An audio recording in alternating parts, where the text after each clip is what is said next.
Bonjour et bienvenue pour cette nouvelle session du live du MOOC Agroécologie en direct de Supagro.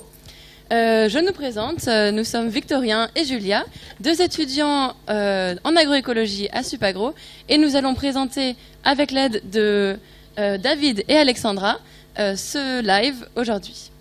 Donc la session d'aujourd'hui va parler du thème abordé dans la séquence 2 du MOOC, c'est-à-dire les pratiques de l'agroécologie. Pour en parler avec nous, nous sommes avec Elena Kazakou. Bonjour. Bonjour à tous. Vous êtes écologue au Centre d'écologie fonctionnelle et évolutive à Montpellier et enseignante-chercheur à Supagro. Voilà. Aussi, pour aborder plutôt les questions agronomiques, nous sommes en visioconférence avec Antoine Gardarin, en direct d'AgroParisTech. Donc bonjour. Oui, bonjour. Vous êtes agronome dans l'UMR Agronomie et enseignant-chercheur à AgroParisTech. C'est ça. Donc comme la semaine dernière, durant ce live, nous allons répondre aux questions que vous avez posées sur le forum du MOOC par exemple, ou aussi sur Twitter. Et en parallèle, nous serons très heureux de recevoir vos questions posées en direct sur le forum à la rubrique vos questions pour le MOOC, ou bien pour le live, pardon, ou bien sur Twitter avec le live tweet LT hashtag MOOCAE, tout simplement sur Twitter.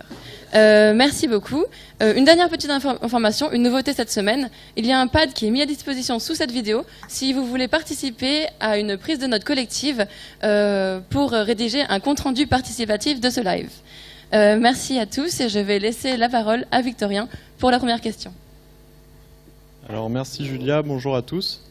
Donc la première question nous vient du forum Fun et elle sera pour vous Elena. Donc c'est un auditeur qui nous demande de faire une différence un peu plus précise entre les termes d'agroécosystème et d'agrosystème durable.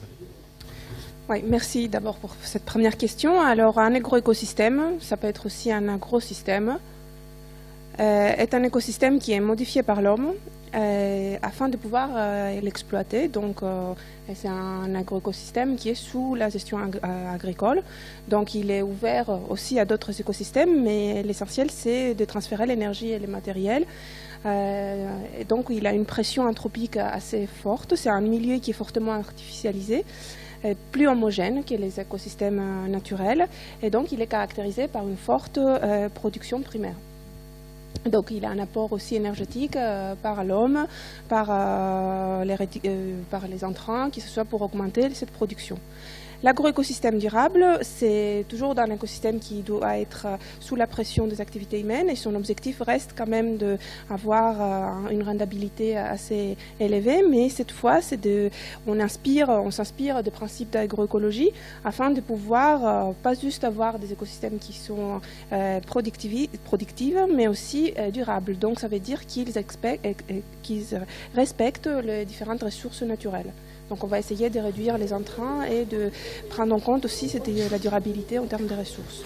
Je ne sais pas si Antoine veut ajouter des choses. Je peux ajouter des choses, mais en fait le micro ne marchait pas. Je pense que quand tu as parlé, je viens seulement d'entendre la fin de ta réponse. Donc tu n'as pas attendu la réponse? Non. Je pense que tu as essayé de comparer écosystème à agroécosystème. Peut-être durable. Voilà. Alors, du point de vue de l'agroécologie, on pourrait s'amuser à comparer l'agrosystème à l'agroécosystème. L'agrosystème, c'est quelque chose, ça peut être le lieu où on applique un système de culture, un système d'exploitation, ça peut être un territoire où il y a des parcelles qui sont gérées avec des règles de décision. Donc c'est quelque chose qui est bien défini dans l'espace, bien défini par ses composantes, par ses acteurs. Et voilà, c'est un espace qui est complètement dévolu aux activités agricoles, et tout est piloté, tout est contrôlé, alors que dans l'écosystème, on ne contrôle rien, on ne pilote pas grand-chose.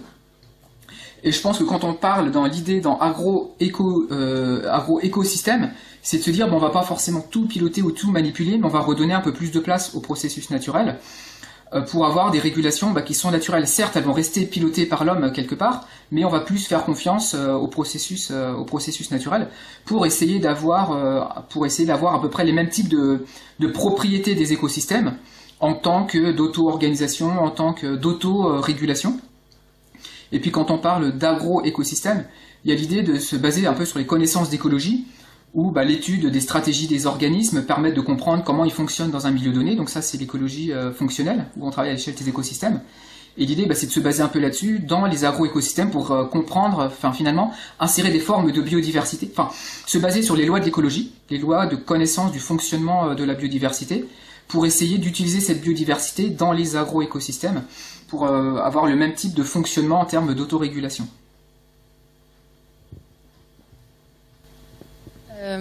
Merci beaucoup. Peut-être, Elana, vous pourrez compléter parce qu'il y a eu un petit problème de micro, les fameuses aléas du direct. Donc je reprends peut-être. Oui, un peu, s'il vous plaît. D'accord. La différence, la grande différence entre l'agroécosystème et qui est un système qui est aussi, comme l'agroécosystème durable, c'est sous gestion agricole, donc son but c'est le transfert d'énergie et de matières par une grande productivité. Donc c'est un écosystème qui est fortement artificialisé, plus homogène. Il est caractérisé donc par une forte production primaire. Donc l'apport énergétique est important, et aussi l'apport des intrants, que ce soit pour la lutte phytosanitaire ou pour la fertilisation, caractérise ce système. Et donc toutes les interactions biologiques aussi, c'est limité par la gestion par les intrants comme les fongicides, herbicides. Dans l'agroécosystème durable, comme Antoine il a dit, c'est d'essayer de garder des rendements assez élevés, mais tout en respectant les ressources naturelles, donc arriver à limiter les intrants et favoriser les régulations biologiques, par exemple. Très bien, merci beaucoup. Après cette définition, une deuxième question, peut-être que vous pourrez commencer à y répondre, Elena, puis vous pourrez compléter, Antoine. Alors cette question a été posée sur le forum Fun par G. Petillon, qui nous a demandé quelle était la différence entre agroécologie et permaculture. Donc la permaculture, ce n'est pas un système agricole proprement parlé, l'objectif de permaculture elle est un peu plus large. Son objectif constitue à construire des agroécosystèmes avec aussi des installations humaines durables et résilientes. Donc on va pouvoir intégrer l'ensemble de bonnes pratiques de l'agriculture biologique ou de l'agroécologie, mais aussi parler de l'énergie renouvelable, l'éco-construction. Donc on peut trouver des applications de la permaculture dans différents domaines, les villes, quand on va parler des villes en transition, des entreprises, l'utilisation de l'énergie. Donc c'est l'esprit de permaculture, c'est de relier tous les éléments d'un système, les uns avec les autres, en prenant aussi au compte le côté humain. Donc ce côté humain a été aussi, vous allez le voir dans les séquences qui suivent dans les MOOC, dans l'agroécologie, parce qu'il y a aussi un mouvement, quand on va voir des textes de Pierre Rabhi ou de terrain humanisme. Mais donc cette partie se rapproche beaucoup de l'esprit des permacultures, mais en tant que pratique agricole, l'agroécologie va aller plus loin. Il aura des pratiques comme le compostage ou la recherche de complémentarité entre les espèces. Elle va chercher à intégrer la pratique les paramètres de gestion écologique de l'espace cultivé, la meilleure utilisation de l'eau, des haies, des reboisements. Donc voilà, c'est pas tout à fait la même chose. Et, la permaculture s'inspire de l'agroécologie, mais c'est pas tout à fait la même définition qu'on va donner. Merci. À vous, Antoine, vous avez quelque chose à ajouter ? Sans en être spécialiste, j'ai l'impression que sur le plan agricole, c'est très proche. J'ai l'impression qu'il y a beaucoup de similitudes, au moins dans les grands principes, lorsqu'il s'agit de mettre en œuvre une production. J'ai l'impression qu'il y a vraiment des équivalences entre les principes de la permaculture et de l'agroécologie. Je pense que la différence peut-être, c'est que c'est ces deux alternatives finalement à l'agriculture qui ont émergé à peu près à la même période, mais dans des continents différents. La permaculture, ça vient plus d'Australie, avec un écho en Amérique du Nord, alors que l'agroécologie, c'est plus en Amérique du Sud. Enfin, il y a une forte construction en Amérique du Sud, contrairement à la permaculture qui venait plus des pays du Nord. Donc de ce point de vue-là, il y a peut-être cette séparation-là. Puis la permaculture, je vois beaucoup tous les principes qui s'appliquent beaucoup sur des petites surfaces. On va réfléchir à l'agencement des différents espaces de production, l'agencement avec une haie, un arbre, un cours d'eau ou un plan d'eau. Donc on cherche beaucoup à optimiser l'organisation de l'espace sur des petites surfaces. Donc je vois facilement comment ça peut s'appliquer, par exemple sur des petites fermes, par exemple en maraîchage, et on a moins l'application, où c'est plus difficile à voir comment on peut transposer ça en grande culture, alors que l'agroécologie va produire tout un tas de connaissances qui vont s'appliquer potentiellement aussi en grande culture ou sur de larges surfaces. Mais voilà, mais dans les principes de base, j'ai l'impression qu'il y a beaucoup de similitudes. Peut-être aussi une différence, c'est que l'agroécologie, il y a beaucoup de scientifiques qui parlent d'agroécologie, alors que sur la permaculture, elle est beaucoup moins rentrée. Enfin, la science s'est beaucoup moins emparée de la permaculture, contrairement à l'agroécologie. J'ai l'impression aussi dans la permaculture, c'est vraiment tout ce qui est aussi l'éco-construction, vraiment la présence des hommes, la façon de vivre ensemble. C'est qu'on peut les détacher de l'agroécologique, comme tu disais, on peut les appliquer dans les grandes surfaces, dans l'agriculture, ça modifie notre façon de vivre. D'accord, donc on va rester sur une question qui est assez liée, donc on commencera à nouveau par vous, Elena. Cette fois-ci, elle nous vient de Twitter, de François Manga, et qui nous demande si on peut séparer l'agriculture biologique de l'agroécologie. Alors, la réponse, ça peut être oui et non. L'agriculture biologique peut faire partie de méthodes agroécologiques. Donc, tout ce qui est la définition de l'agriculture biologique, ça veut dire cultiver en bio sans utiliser des intrants ni de produits phytosanitaires qui sont issus de pétrochimie. Mais il faut faire attention parce que parfois on peut avoir des agriculteurs bio qui ont des pratiques qui s'éloignent de l'esprit d'agroécologie. Donc par exemple dans les cultures comme des vignes, on va voir des agriculteurs bio qui font du travail du sol très fréquemment. Donc on va voir des sols qui sont très pauvres en matière organique. Donc tout ce qui est un herbement spontané ou un herbement sémé, ce n'est pas des cultures qui favorisent. Donc très peu de biodiversité, beaucoup de mécanisation et ces pratiques s'éloignent de pratiques qui sont proposées en agroécologie. Donc si on est dans une agriculture biologique qui respecte des pratiques de agroécologie, on peut dire que c'est fait partie l'agriculture biologique des pratiques de l'agroécologie, mais on peut tout à fait être dans un autre esprit qui rapproche plus l'agriculture intensive. D'accord. Et vous, Antoine, avez-vous un complément à apporter? Oui, non, mais je suis complètement d'accord, mais l'un et l'autre peuvent s'alimenter parce que certains agriculteurs biologiques ont développé beaucoup de pratiques pour valoriser des processus naturels qu'on cherche à favoriser en agroécologie. Donc l'agriculture biologique peut alimenter l'agroécologie, et puis l'agroécologie peut être une source aussi de renouvellement des questions qui peuvent faire progresser l'agriculture biologique, surtout lorsqu'elle mobilise peu de processus biologiques. Par exemple, quand l'agriculture biologique utilise des pesticides peut-être naturels, mais qui peuvent être aussi dangereux pour l'environnement. Donc effectivement, il peut y avoir des alimentations mutuelles. On peut être à la fois en bio et en agroécologie, ou ça peut être complètement séparé. Mais il y a tellement de diversité dans les pratiques des agriculteurs qu'on peut trouver tous les intermédiaires. Merci. Donc une autre question pour vous, Elena. Une question plus technique qui est qu'est-ce que la complémentarité fonctionnelle ? Oui, c'est une question, j'aurais pas dit technique, c'est vraiment de la base d'écologie, on peut dire. C'est une question qu'on utilise beaucoup en écologie, donc c'est un terme écologique qu'on va les retrouver, on va remobiliser pour l'agroécologie. Donc on va parler des complémentarités fonctionnelles quand on a des ressources qui sont, donc ça peut être des ressources spatiales ou temporelles, donc ça peut être l'eau, les nutriments, que les organismes doivent se partager. Et donc la question autour de la complémentarité fonctionnelle, c'est de voir comment les différents organismes ils répartissent leur utilisation spatiale ou temporelle de ces ressources dans un milieu donné. Donc on peut aussi utiliser les termes la complémentarité des niches entre les organismes parce que des espèces peuvent avoir donc la niche d'une espèce et les ressources qui sont élémentaires pour une espèce pour qu'il puisse accroître et se reproduire. Donc si une espèce va utiliser une ressource donnée, les espèces, on peut imaginer qu'une espèce qui a besoin des mêmes ressources ne va pas avoir accès.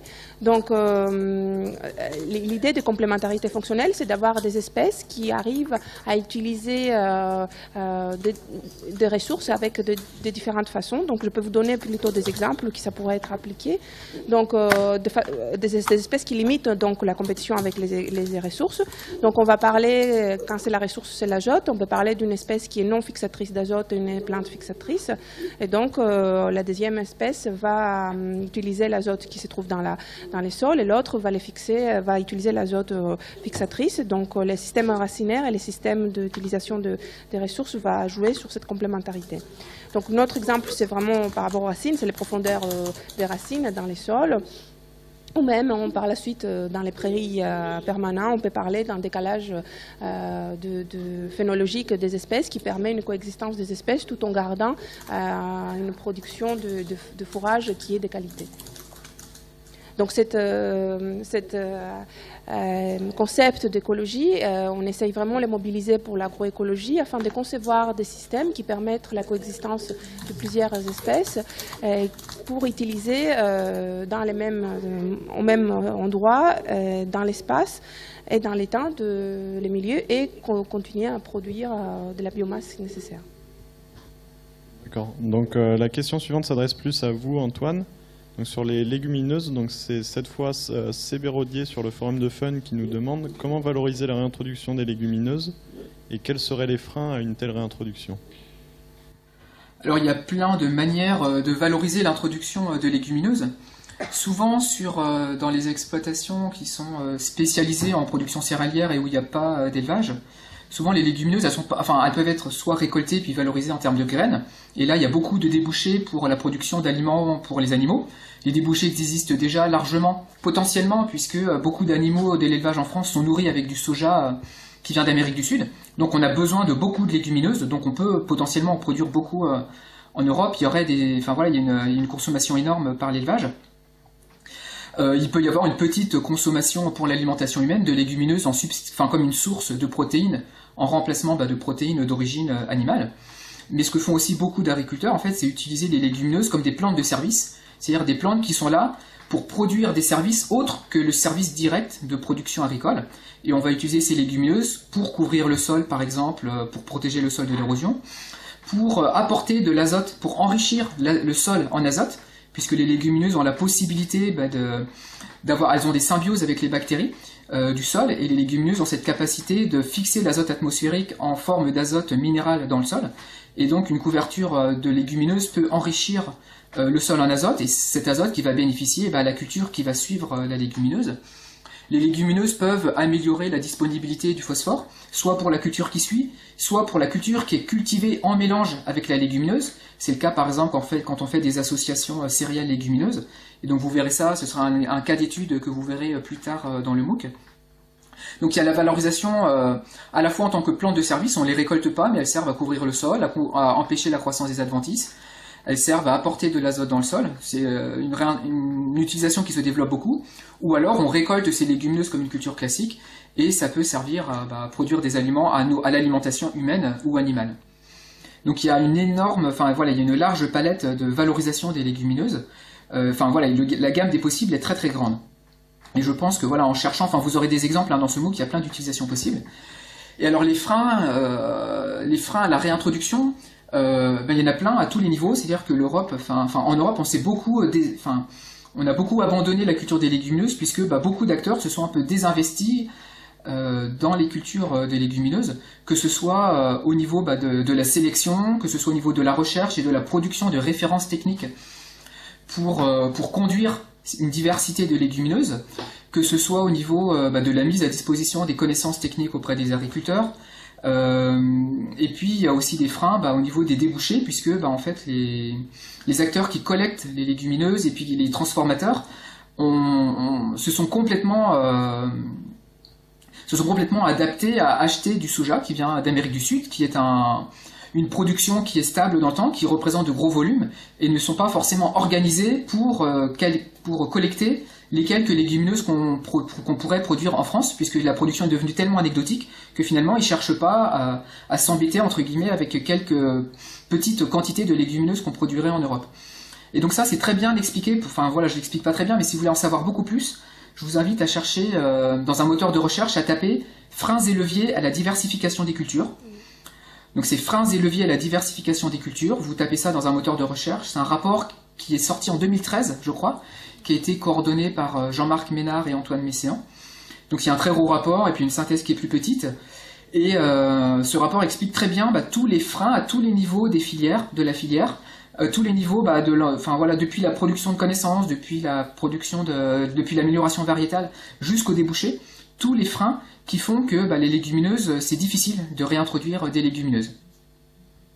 Merci. Je peux ajouter juste oui, bien une sûr. phrase. Je pense que tu as dit toutes les utilisations. Je ne sais pas si j'ai peut-être pas attendu, mais peut-être de l'interculture. Tu en as parlé de l'interculture, l'utilisation de. On pourrait aussi imaginer l'utilisation de légumineuses dans l'interculture, donc bénéficier de cet apport de l'azote par fixation atmosphérique pour enrichir les sols et limiter les apports avec les engrais qui coûtent peut-être plus cher que les semences. Voilà, c'est ça que j'aurais pu... Oui, merci. Mais moi aussi, pour rebondir sur ces histoires de légumineuses, c'est Béraudier qui avait posé la question à la base sur le forum de Fun, avait abordé l'idée de développer les circuits courts dans la vente des légumineuses. Donc voilà, c'est peut-être quelque chose sur lequel vous voulez rebondir, ou sinon juste une information, une idée comme ça. Merci. Donc une autre question qui elle aussi a été posée sur le forum de Fun par Julien Alska, qui est de comment accroître la sensibilisation des agriculteurs à la question de la vie des sols. Et donc cette question, peut-être que vous pouvez commencer à y répondre, Elena, et ensuite Antoine, si vous avez des informations à ajouter. Oui, je pense que les agriculteurs, ils sont conscients des enjeux qui existent derrière la qualité du sol, l'écologie du sol, la gestion de la vie des sols. Donc, alors comment on peut aller plus loin? C'est comment alors les sensibiliser aux enjeux liés au sol. Donc, je vais parler plus sur ce qui apporte un peu sur notre rôle en enseignant ou d'arriver à mener des actions de communication vers les grands publics et peut-être les élus pour essayer de prendre conscience, augmenter la prise de conscience de l'importance du rôle des sols pour l'agriculture, mais aussi autant que patrimoine pour l'humanité, comment les protéger, les respecter et donner peut-être parler de respect des droits de propriété de l'usage, parce que c'est quelque chose qu'on va transmettre dans les générations d'après et il faut vraiment prendre conscience de ça. Et peut-être intégrer des enseignements qui sont plus adaptés dans les programmes scolaires, renforcer la place d'agronomie dans les formations agricoles initiales et continues. Je sais pas, moi je vois plus notre rôle vers l'enseignement et les grands publics. Je ne sais pas si Antoine, tu as plus d'idées. Je vais peut-être faire une réponse très personnelle, mais s'il s'agit de sensibiliser, voilà, sur mon travail de recherche à titre personnel, je travaille avec d'autres personnes sur l'utilisation de proies sentinelles. Donc c'est des insectes qu'on élève et puis qu'on expose à la surface du sol. Par exemple, des pucerons qu'on colle par le bout des pattes sur des petites plaquettes cartonnées, et puis on pose ça à la surface d'un sol dans un champ. Alors ça peut être des pucerons, mais ça peut être aussi des larves d'insectes qu'on élève et puis qui font 1 ou 2 mm, donc qui sont à la taille d'espèces nuisibles aux cultures, qui sont censées mimer des espèces nuisibles aux cultures, et puis on les pose à la surface du sol. Donc on choisit des stades de développement qui sont immobiles pour être sûr qu'elles ne se sauvent pas.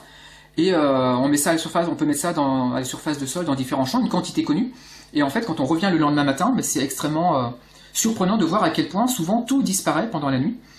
Et l'année dernière, on s'est amusé à mettre une caméra par-dessus ces proies qu'on apporte, on appelle ça des proies sentinelles. On apporte 10 pucerons ou 10 larves de petits insectes.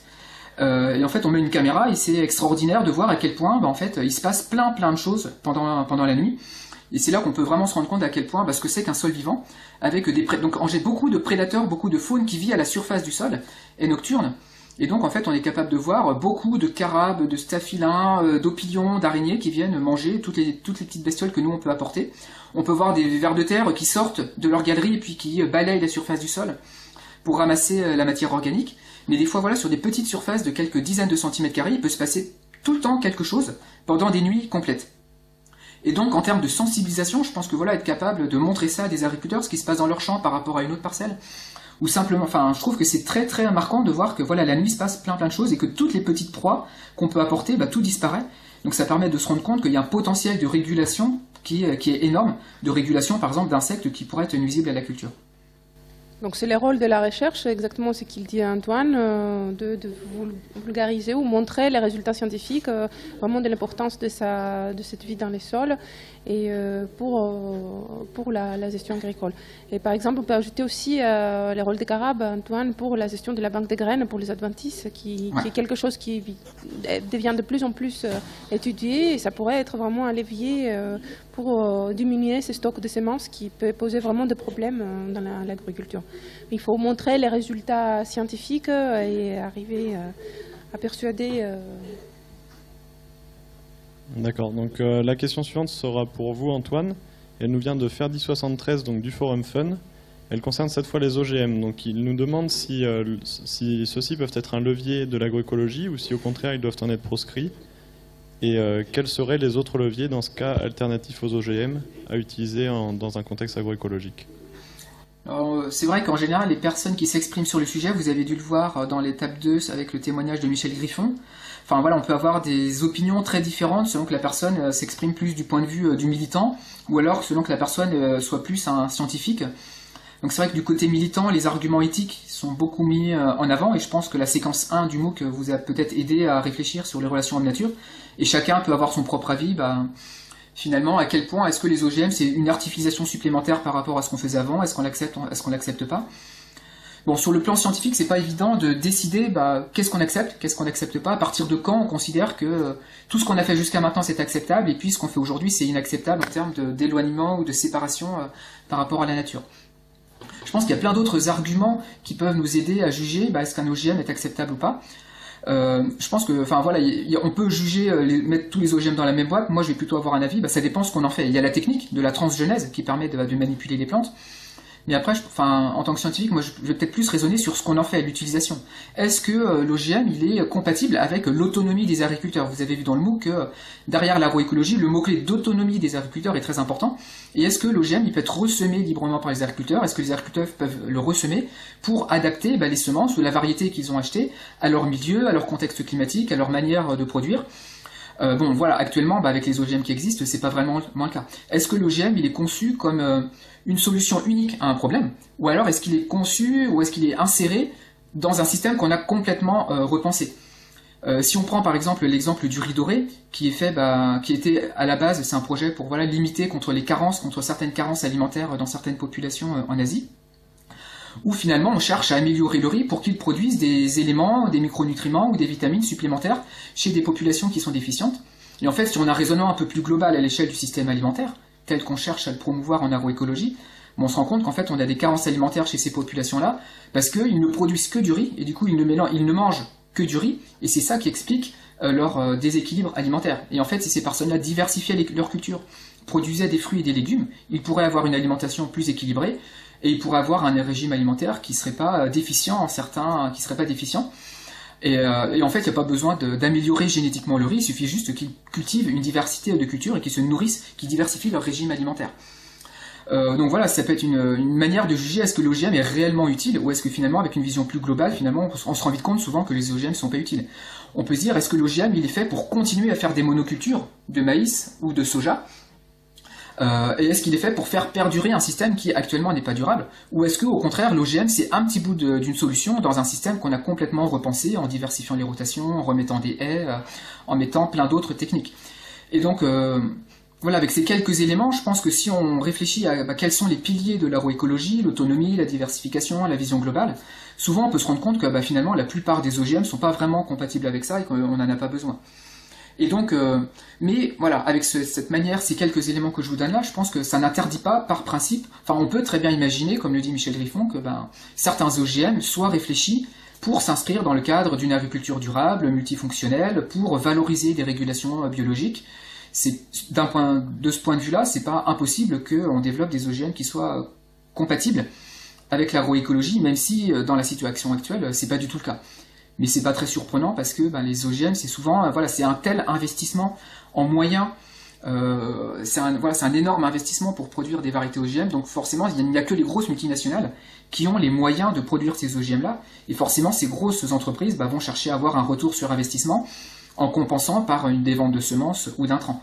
Et donc c'est, de mon point de vue, le type d'OGM qui pourrait être plus compatible avec l'agroécologie, c'est des OGM qui pourraient être produits par exemple par des organismes publics qui ne vont pas chercher à satisfaire des intérêts privés mais des intérêts plutôt publics. D'accord, merci beaucoup Antoine. Je tiens à rappeler qu'il y a déjà sur le forum du MOOC des débats sur les OGM par exemple qui sont en cours, donc surtout n'hésitez pas à y prendre part. Et une dernière question avant la fin qui nous vient de la salle. Ici, à Supagro, nous avons des invités pour le live. La question parle de comment convaincre les agriculteurs et notamment, insiste sur le fait que plus que des résultats scientifiques, ce qu'il faudrait, ce serait des résultats économiques. Et donc, y a-t-il des exemples concrets d'expériences en agroécologie qui fonctionnent économiquement parlant? Donc, je ne sais pas lequel d'entre vous peut y répondre, Elena? Oui, je peux commencer. Antoine, peut-être du côté agronomie, il va dire plus de choses, mais quand on veut montrer, alors je ne sais pas si c'est la sens de question, mais quand on va montrer les conséquences d'un mise d'un système innovant agroécologique, on essaye de regarder les conséquences sur les rendements. Donc, il y a des études qui ont montré, par exemple, pour des cultures pérennes, le fait d'avoir un énerbement plus qu'un travail du sol intensif, ça peut avoir des conséquences, ça peut avoir des effets positifs sur les rendements. Donc, est-ce que ça, c'est pas des données économiques en soi, mais c'est les rendements qui est vraiment les... Après, il faut voir, je pense qu'il y a des expériences qui ont été faites à Dijon, Antoine va compléter, où on prend en compte tous les autres aspects de l'économie. Donc, non seulement les rendements, mais aussi tout ce qui est les intrants, les main-d'œuvre. Donc, je laisse la parole à Antoine. Ouais, je ne saurais peut-être pas très bien répondre sur l'aspect économique en agroécologie, mais si on se base déjà sur tout ce que l'agronomie a pu faire de mieux, tout ce qui est la protection intégrée des cultures, ça fait au moins 10 ans au plus de 10 ans, qu'on a beaucoup de références sur les performances économiques de la production intégrée. Donc c'est ce qui permet, en jouant sur les rotations, sur les choix des variétés, des dates de semis, de plein de techniques du travail du sol. Comment est-ce qu'en combinant tout ça sur le long terme, combiné donc avec une diversification des rotations, on sait très bien que ça permet de réduire au moins de moitié, par exemple, l'usage de pesticides, et que finalement les pertes de rendement sont très négligeables et elles sont largement compensées par l'économie de produits phytosanitaires. Et ça, sur le plan économique, il y a plein de références où on a montré que ça fonctionnait. Donc je pense que déjà et donc c'était sur ces bases-là que le plan Ecophyto disait que c'était sur cette base-là que le plan Ecophyto prévoyait, souhaitait que, on sait qu'on peut réduire de 50% l'usage des pesticides, au moins en grande culture, en moyenne, toute culture confondue, sans avoir de perte significative de rendement. Et en fait, sur le plan économique, ça dépend beaucoup du contexte des prix sur les marchés. Plus les céréales se vendent cher, plus ça vaut le coup de produire de manière très intensive. Et plus les céréales ou plus le contexte économique fait que les produits agricoles se vendent peu cher, plus ça vaut le coup d'avoir des techniques de protection intégrée ou a fortiori encore plus d'agroécologie moins intensive. Donc le contexte économique joue beaucoup, mais dans tous les cas, la protection intégrée des cultures, tout ce que l'agronomie a pu faire de mieux sur cette partie-là, je pense on sait que ça tient complètement la route. Et si c'est pas mis en œuvre, je pense pas qu'il n'y ait que les arguments économiques qui soient. J'ai pas l'impression que l'argument économique soit limitant. Après, pour répondre sur l'agroécologie, je pense que c'est peut-être encore trop récent. On n'a peut-être pas encore assez d'expérience sur comme c'est pas bien défini, on n'a pas beaucoup de. C'est pas forcément très bien défini qu'est-ce qu'il y a en agroécologie ou qui en fait, qui n'en fait pas. On n'a peut-être pas encore complètement les références sur l'agroécologie. Mais ne serait-ce que sur l'agronomie, je pense qu'on a déjà beaucoup de références même économiques, et c'est pas parce qu'on a ces références-là que c'est vraiment appliqué dans la réalité, malheureusement. D'accord, merci. Alors, pour ceux qui s'intéressent davantage aux questions économiques, elles seront développées dans la séquence 5 du MOOC. Donc, on aura l'occasion d'en reparler lors du live de la séquence 5. Donc c'est sur cette dernière réponse que nous allons conclure ce live. Donc tout d'abord, je tiens à adresser un grand merci de la part de toute l'équipe à Elena et à Antoine pour leur présence et leurs réponses. Merci à vous aussi pour tous les travaux. Et donc il y a quelques questions que l'on n'a pas pu aborder aujourd'hui, donc on essaiera d'y répondre sur le forum, et également des questions qui n'étaient pas forcément dans le contexte de ce live et qui reviendront dans les prochains lives. Donc, pour parler des prochains lives, il n'y en aura pas un ni deux, mais 4 dans 2 semaines. Donc, ce seront le mercredi et le jeudi de 13h à 14h. À 13h et à 14h, pardon. Et nous vous y attendons nombreux. Et donc, à très bientôt sur les cours du MOOC et sur les différents forums. N'hésitez pas à poser des questions et on va vous dire à très bientôt. Merci beaucoup. Au revoir. Merci. Au revoir.